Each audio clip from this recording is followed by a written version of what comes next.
네, 오늘 함께 나눌 말씀은 히브리서 4장 14절에서 16절의 말씀 되겠습니다. 14절에서 16절 말씀 읽어보겠습니다. 그러므로 우리에게 큰 대제사장이 계시니 승천하신 이 곧 하나님의 아들 예수시라. 우리가 믿는 도리를 굳게 잡을지어다. 우리에게 있는 대제사장은 우리의 연약함을 동정하지 못하실 이가 아니요 모든 일에 우리와 똑같이 시험을 받으신 이로되 죄는 없으시니라. 그러므로 우리는 긍휼하심을 받고 때를 따라 돕는 은혜를 얻기 위하여 은혜의 보좌 앞에 담대히 나아갈 것이니라. 아멘. 오늘은 14절에서 16절의 말씀을 통해서 예수 그리스도에 대해서 같이 좀 공부하려고 합니다. 오늘 본문이 이렇게 시작하죠. 그러므로 이제 앞에 있는 메시지가 연결되어져서 이제 오늘 14절 본문이 나오는 거죠. 이 그러므로라고 하는 이 접속사가 의미하는 것이 이제 결국은 우리가 참된 안식, 정말 우리에게 참된 안식을 주시는 분이 결국은 예수 그리스도를 통해서만 참된 안식이 주어지고 있다라는 메시지가 이제 문맥의 흐름 속에서 이제 주어집니다. 그래서 이제 하나님이 이제 결국 결산의 때가 있는데, 그래서 심판의 때, 결산의 때가 있는데, 그러므로 우리에게 참된 안식을 주시고 결산의 때에 모든 것이 다 드러날 그때에 우리에게 유일한 중보자, 그 한 분이 계시는데 그분이 누구다? 바로 예수 그리스도시다. 그래서 이렇게 시작합니다. 그러므로 우리에게 큰 대제사장.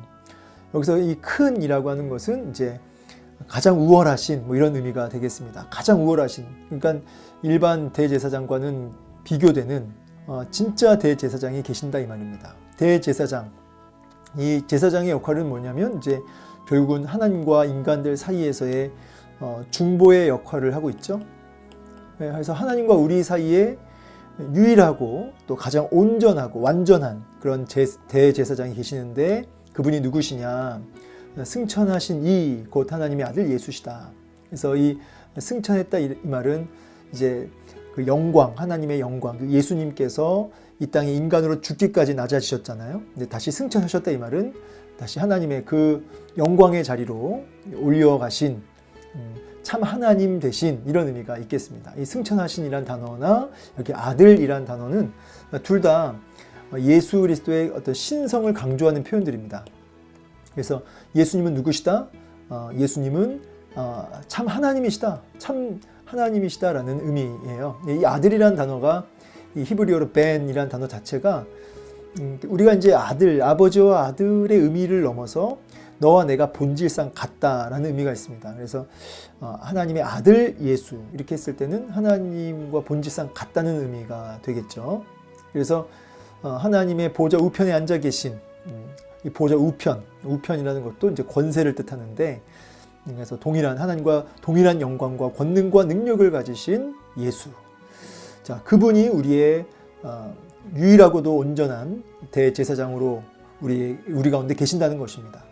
이분을 통해서 우리는 마지막 결산의 날 담대하게 모든 것이 다 드러날, 벌거벗은 것 같이 다 드러날 그때에도 이 제사장의 이 예수 그리스도라고 하는 이 대제사장을 통해서 우리가 담대하게 나아갈 수 있다는 것입니다.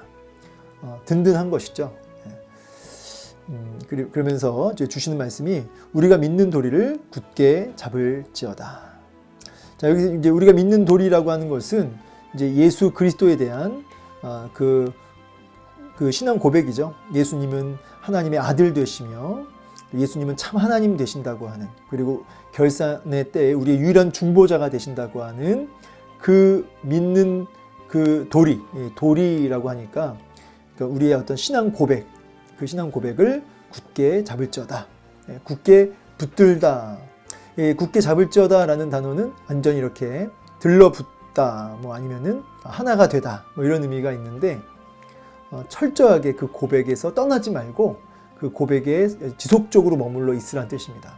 날마다 예수 그리스도가 누구신지를 날마다 지속적으로 그 신앙의 고백을 놓치지 말아라. 그 신앙 고백이, 예수님에 대한 신앙 고백이 늘 있어야 된다.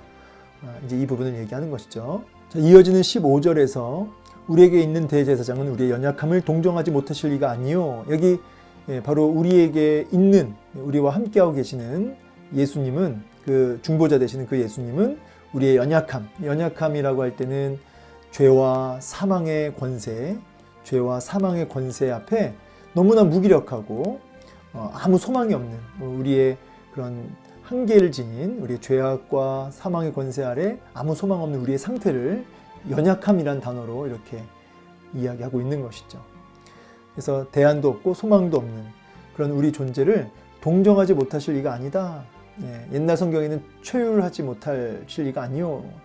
이제 공감하다, 같이 느끼다, 뭐 이런 의미죠. 그러니까 능히 우리의 그런 연약함, 우리의 고통, 죄와 사망의 권세 아래, 마귀의 권세 아래 너무나 고통스럽고 소망이 없는 정말 자기의 한계 앞에 절망할 수밖에 없는 그런 우리들을 공감하신다, 아신다 이 말이에요. 아신다, 이해하신다, 느끼신다 이런 뜻입니다. 우리의 머리털까지 다 세신 바 되신 주님이시죠. 그래서 우리를 아시고 그리고 우리 연약함을 다 공감하시는데 모든 일에 우리와 똑같이 시험을 받으신 이로되, 왜냐하면 100% 인간으로 오셨기 때문이죠. 100% 인간으로 오셨기 때문에 우리가 얼마나 연약한지, 그리고 우리가 죄와 사망의 권세와 마귀의 권세 아래 우리가 얼마나 무기력한 존재인지 그 한계와 그 고통에 대해서 주님도 100% 인간으로 오셨기 때문에 그것을 너무나 잘 아신다는 거죠. 우리가 똑같은 인간으로 그렇게 시험을 받으셨다는 거예요. 그런데 동시에 예수님은 100% 뭐죠? 100% 여기 승천하신 하나님의 아들, 100% 하나님이시기 때문에 뭐가 없습니까? 죄는 없는 것이죠. 100% 인간이며 100% 하나님으로서 우리의 아픔과 연약함과 그런 고통을 다 정말 온전히 아시는데 그러나 동시에 100% 하나님이시기 때문에 죄는 없다. 그래서 우리의 유일한 그런 구원주가 되는 거죠. 우리를 구원하실 수 있는 조건이 되려면 두 가지가 이렇게 충족돼야 됩니다. 이제 첫 번째는 죄가 없어야 되고, 두 번째로 100% 인간이어야 되죠. 왜냐하면 인간이 죄를 졌으니까 누가 죄값을 받아야 되냐면 인간이 죄값을 받아야 돼요. 그래서 100% 인간이면서 또 동시에 죄가 없는 존재. 그래서 예수님은 100% 죄 없는 존재이신 하나님으로 오시면서 동시에 100% 인간으로 오신 것이죠. 자, 이게 구원의 조건이에요. 이 두 가지가. 근데 지금 이 메시지가 이 안에 다 들어가 있죠. 그러므로 우리는 긍휼하심을 받고 때를 따라 돕는 은혜를 얻기 위하여 은혜의 보좌 앞에 담대히 나아갈 것이다. 그러니까 결국은 이 유일한 구원주가 되시는 그 예수님 앞으로 우리가 때를 따라 돕는 은혜를 얻고자 나아가야 된다. 이 때는 무슨 때냐면 하나님의 그 긍휼과 은혜를 입기 위해서 나아가야 되는 거죠. 그 때를 얻기 위해서, 때를 따라. 여러분, 우리가 하나님의 긍휼과 은혜를 정말 필요로 하는 때가 언제일까요? 이 때가 있어야 알아야 되잖아요. 이 때를. 하나님의 긍휼과 하나님의 은혜를 입어야 할 때, 제가 볼 때는 모든 순간입니다. 모든 순간. 그러니까 이 때를 따라라는 단어는 다시 말하자면 모든 순간 은혜의 보좌 앞에 우리가 나가야 된다는 것이죠. 이 보좌라고 하는 것은 하나님의 임재의 초소죠. 지성소 안으로 들어가면, 성소 안에, 지성소 안에 들어가면 법궤가 있죠. 법궤 위에 법궤 뚜껑이 있습니다. 이제 뭐라고 하냐면 이제 시은좌라고도 부르죠. 법궤 뚜껑. 그 법궤 뚜껑 위에 이제 보통 하나님의 임재가 임한다 이렇게 구약에서 이야기하는데, 그 하나님의 임재 앞으로 나아가는데 거기에 뭐가 수식어가 붙었습니까? 은혜라는 단어가 붙었죠. 하나님의 이 임재 앞으로 가면 반드시 뭘 얻어요? 은혜를 반드시 입기 때문에 그냥 보좌가 아니라 은혜의 보좌 앞입니다. 그러니까 예수 그리스도 앞으로 우리가 담대히 나아갈 것이니라. 근데 그 앞으로 가면 뭘 받아요? 은혜를 받아요. 은혜를. 하나님의 임재 실체이신 예수 그리스도, 그분 앞으로 나아가기만 하면 반드시 은혜를 얻는다. 그래서 우리는 날마다 이 때라는 것은 모든 순간이죠. 모든 순간 바로 예수 그리스도 앞으로 나아가라. 이렇게 메시지를 주고 계십니다. 자, 오늘 예수님이 그럼 누구시냐? 참 인간이시며 참 하나님이시다. 그리고 우리의 고통과 아픔과 한계와 연약함을 이해하시고 공감하시고 다 아신다. 그래서 그러므로 우리는 그분 앞으로 날마다 나아갈 때 은혜를 입고 정말 주님의 위로를 받고 긍휼을 입게 된다. 그래서 우리는 모든 순간 그 예수 그리스도 앞으로 지속적으로 나아가야 된다. 여기 말씀에 굳게 잡을저다. 굳게 잡을저다. 그 예수 그리스도에 대한 그 신앙 고백을 날마다 할 수 있어야 된다 라고 하는 메시지입니다. 우리가 히브리서 4장 14절에서 16절의 말씀을 잠깐 살펴봤는데요. 결국은 예수님이 누구신가에 대한 이 주제는 너무너무 중요한 주제입니다. 제가 그 구원의 서정을 쭉쭉 공부하고 있는데 한 성도가 거듭났을 때, 구원받았을 때 우리가 이것을 그냥 감이나 어떤 느낌이 아니라 분명한 구원의 증거가 있어야 되는데, 이 증거는 우리 신학에서 구원의 서정이라고 하는 한 사람이 구원받았을 때 나타나는 일련의 논리적 순서가 있는데, 이 논리적 순서를 우리가 쫓아가 보면 우리가 구원받았는지에 대한 어떤 그 증거를 확인할 수가 있다라고 말씀드렸어요. 그래서 구원의 서정 8단계, 그래서 부르심, 먼저 우리를 불러주셨기 때문에 중생이 일어나는 거죠. 거듭남. 그리고 거듭난 자에게는 이제 회심이라고 해서 회개와 믿음이 일어나는 것이죠. 그리고 법적으로 이 의롭다고 칭해 주시는 겁니다. 이건 법적 용어입니다. 법적 용어.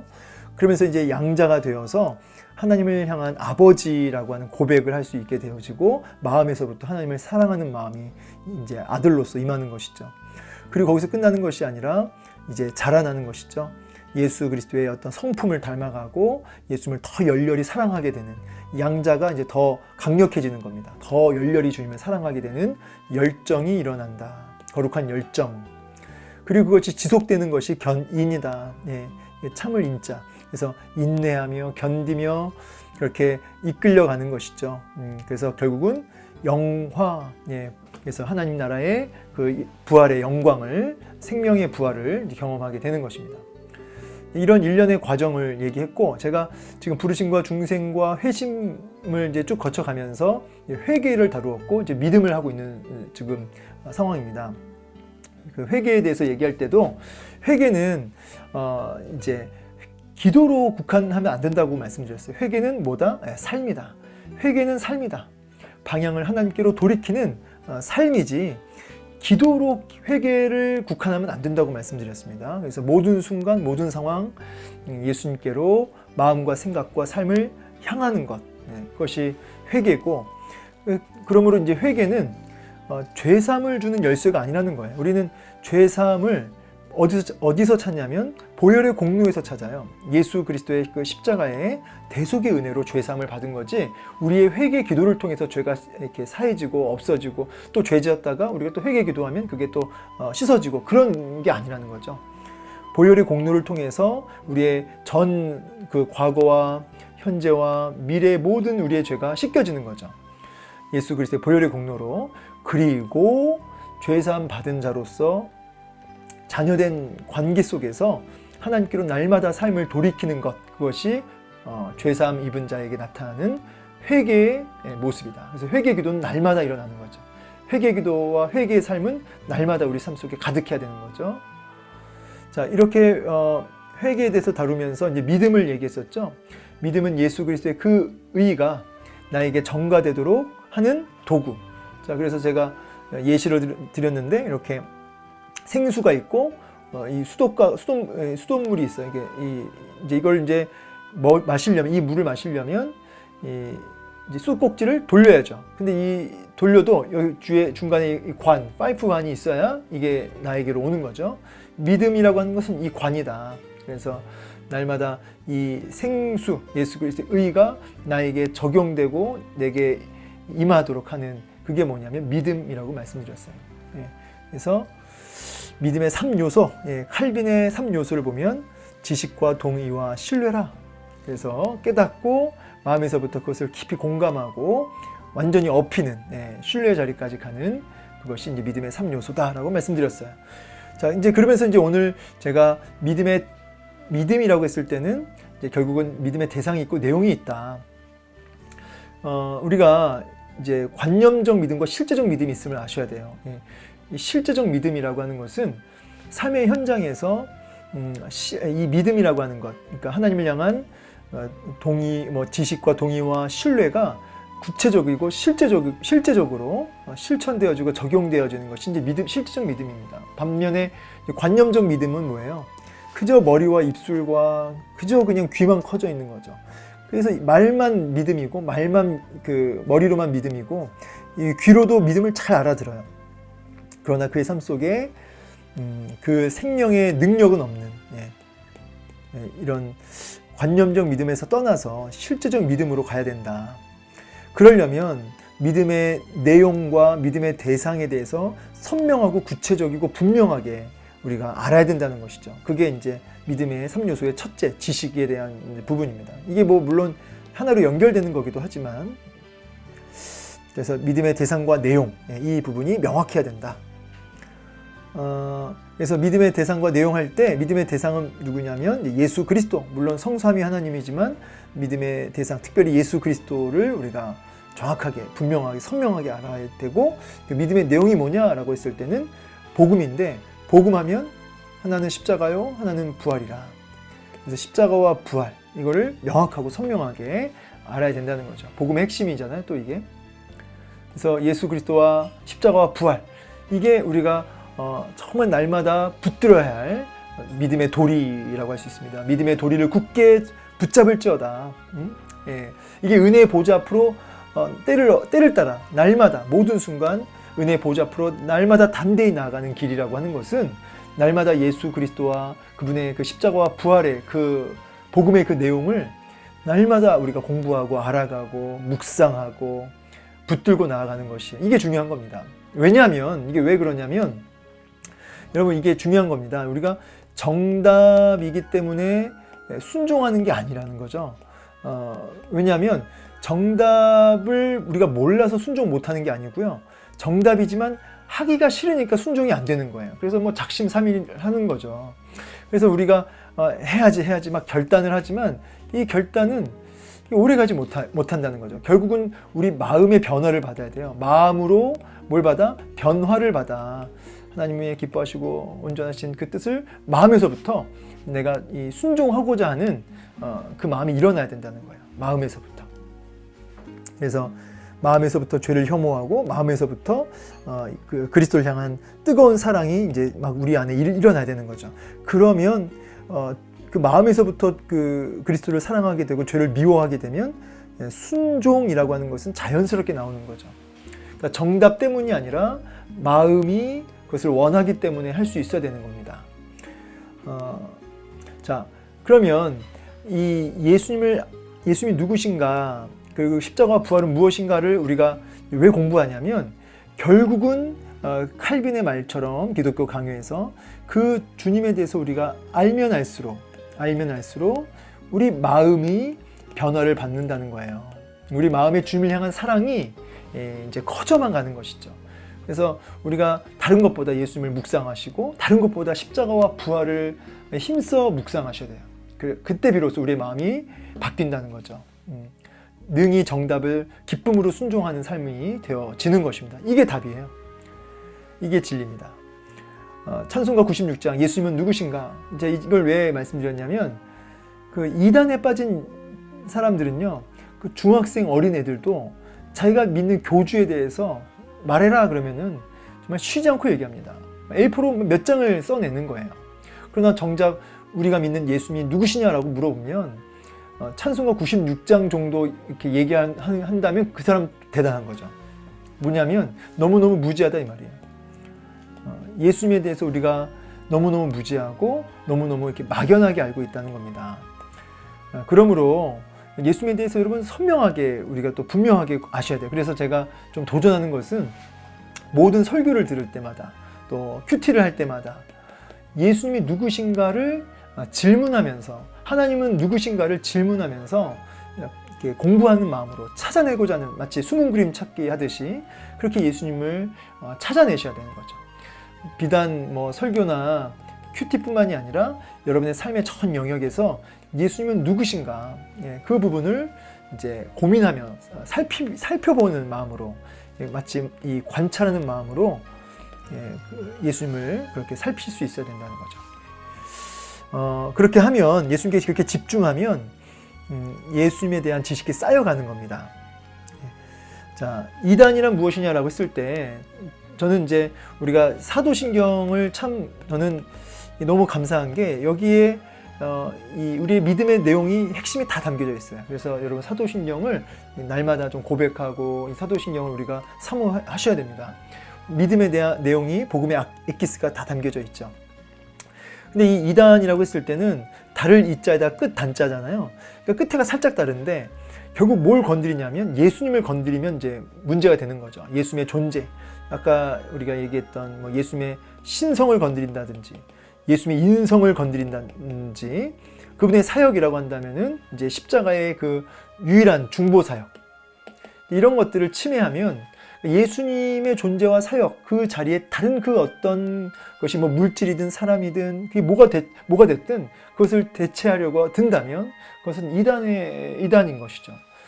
그래서 뭐 천주교를 어떻게 봐야 하는가, 이제 뭐 이 문제까지는 제가 얘기하지 않겠지만, 뭐 디테일하게 얘기하지 않겠지만, 뭐 고해성사나 이런 교황제도나 이런 것들이 사실 예수님의 중보 사역에 참 이렇게 침해하는 부분이 있다는 것이죠. 가장 큰 문제. 예수님에 대한 사랑이 이제 우리 안에 부재한 것이다. 또 동시에 이걸 뭘 의미하냐면 너무너무나 예수님에 대해서 너무너무 무지하다는 말이기도 하죠. 예수님에 대한 사랑이 부재한 것, 이것이 모든 문제의 본질이고 그것은 예수님에 대한 무지를 이야기하는 것이죠.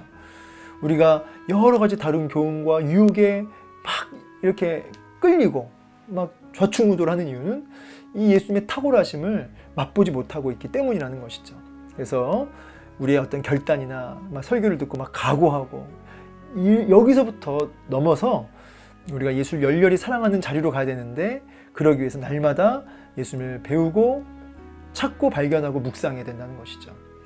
자, 오늘 말씀을 통해서 우리가 딱 한 가지입니다. 예수님 누구신가? 날마다 이 질문을 하면서 매 순간 때를 따라 돕는 은혜를 얻기 위하여 은혜 보좌 앞으로 담대히 나아갈 수 있는 이 믿음의 도리를 예수님을 굳게 붙들 수 있는 우리 모두가 되기를 원합니다. 마음에서부터 그 주님을 열렬히 사모할 수 있기를 주의 이름으로 축원합니다. 감사합니다.